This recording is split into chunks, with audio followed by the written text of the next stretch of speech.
샬롬, 안녕하세요. 언약교회 이대수 집사입니다. 오늘은 잠언에 대해 알아보겠습니다.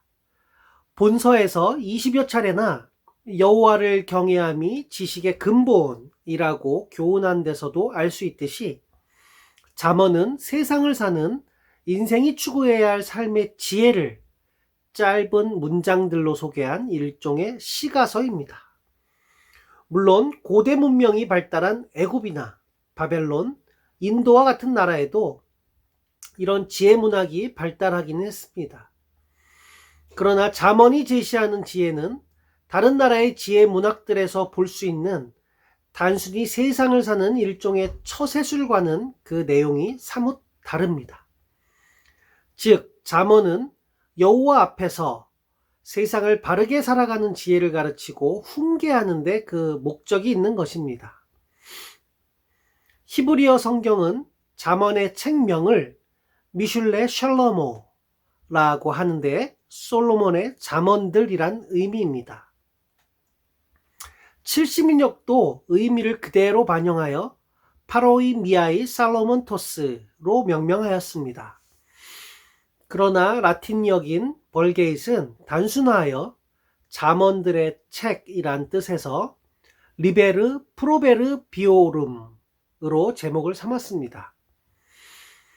개역 성경이나 영어 성경의 잠언들이란 제목은 모두 이 라틴역에서 유래되었습니다.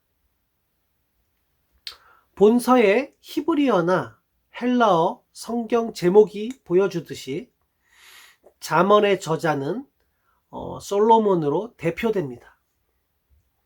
그러나 본서에서도 드러나지만 잠언의 저자로 솔로몬 이외에 30장 1절에서는 지혜자 아굴과 31장 1절에 르무엘의 이름이 등장합니다.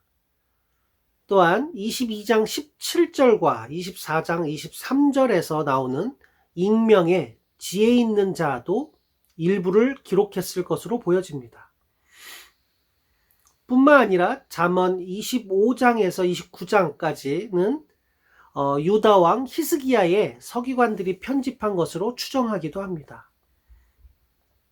물론 열왕기상 4장 32절을 보면 솔로몬이 재위 당시 잠언 3000과 1005편의 노래를 지었다는 기록이 있지만 본서는 솔로몬을 비롯한 여러 지혜자들의 잠언이 후대에 한데 묶여 한 권의 책으로 구성된 것으로 볼 수 있습니다. 본서가 비록 여러 사람의 잠언을 모은 것이지만 대부분의 잠언은 솔로몬에 의해 지어진 바 그 기록 시기는 대략 솔로몬 재위 중인 BC 970년에서 930년경으로 볼 수 있습니다.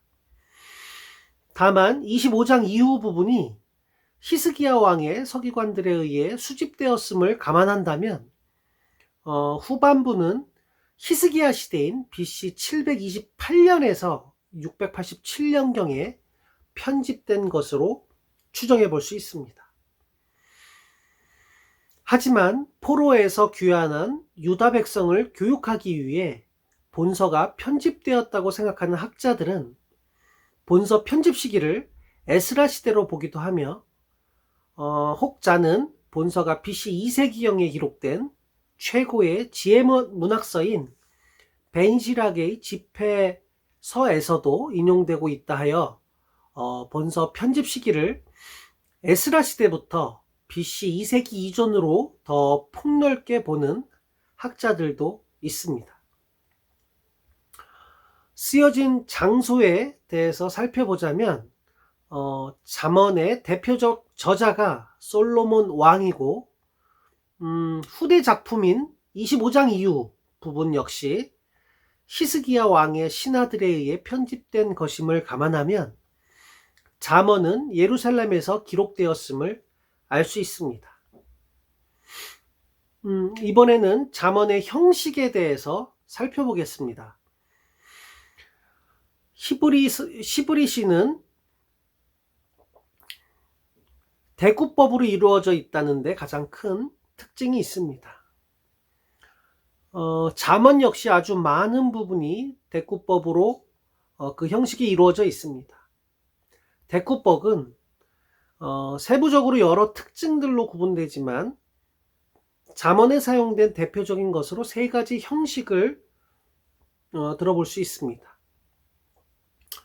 첫째, 두 행의 차이점을 대비시켜 극명하게 대조시키는 형식입니다.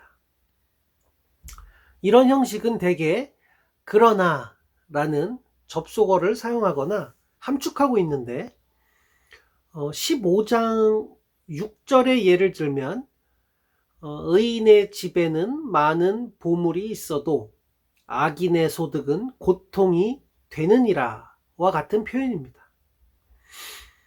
둘째, 두 행의 비슷한 유사점을 비교하여 강조하는 형식입니다.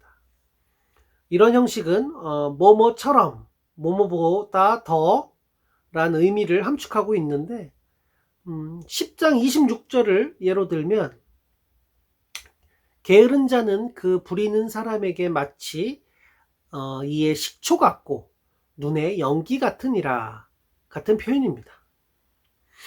셋째, 부연 설명하여 앞에 행을 보충하거나 보완하는 그러한 형식입니다.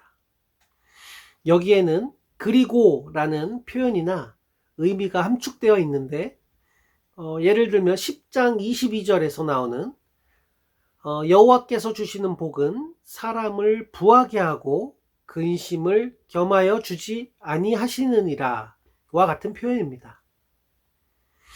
마지막으로 잠언에 나타난 하나님의 섭리에 대해 묵상해 보겠습니다.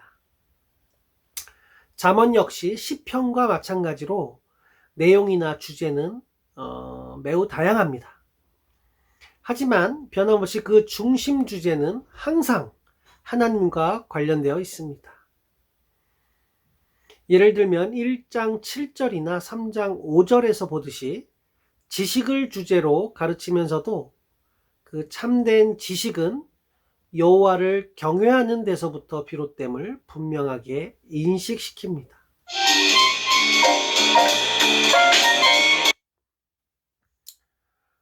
반면 1장 8절에서처럼 미련한 것을 정의하면서 그것은 학문이나 배움이 없는 것이 아니라 여호와의 훈계를 멸시하는 것이라 가르치기도 합니다.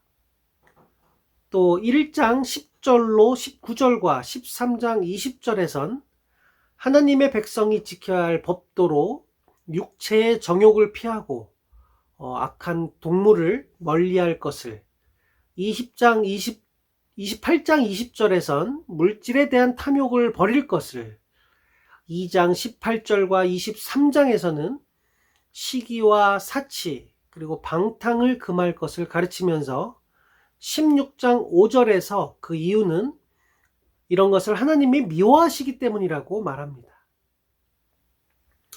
또한 17장 15절과 24장 23절에서는 가난한 자를 돕고 형제를 정직하게 대하라고 가르치고 10장 12절에서는 연약한 형제의 허물을 가려주도록 교훈하면서 19장 17절에서는 그렇게 하는 것은 곧 하나님께 구워드리는 선한 행위라 하여 하나님과의 관계로 정의 내리고 있습니다.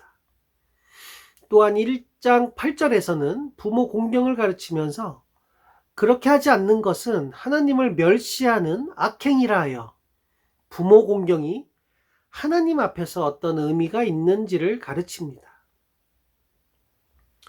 뿐만 아니라 20장 12절에서는 올바른 언행을 가르치면서도 그 이유는 하나님께서 인간의 눈과 귀를 지으셨기 때문임을 상기시키기도 합니다. 이렇게 볼 때 비록 잠언이 다양한 주제들로 구성되어 있지만 그 중심 주제는 하나님 앞에서, 즉 코람데오, 하나님의 백성이 어떻게 살아가야 할 것인가에 초점이 맞추어져 있습니다. 본서를 통해 나타내기를 원하시는 하나님의 뜻이 바로 여기에 있는 것입니다. 하나님 앞에서 하나님의 백성이 어떻게 살아가야 할까? 우리 언약 교회 성도 여러분은 하나님 앞에서 하나님의 백성으로서 어떻게 살아가고 계십니까?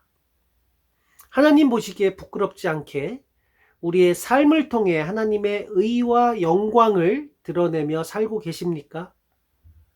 매 순간 성령님의 임재를 느끼고 성령님의 인도하심을 따라 살고 계십니까? 잠언을 통해 우리 모두가 하나님 앞에서 어떻게 살아가야 할지에 대해 깊이 묵상하는 귀한 시간이 되길 기도합니다. 할렐루야, 아멘.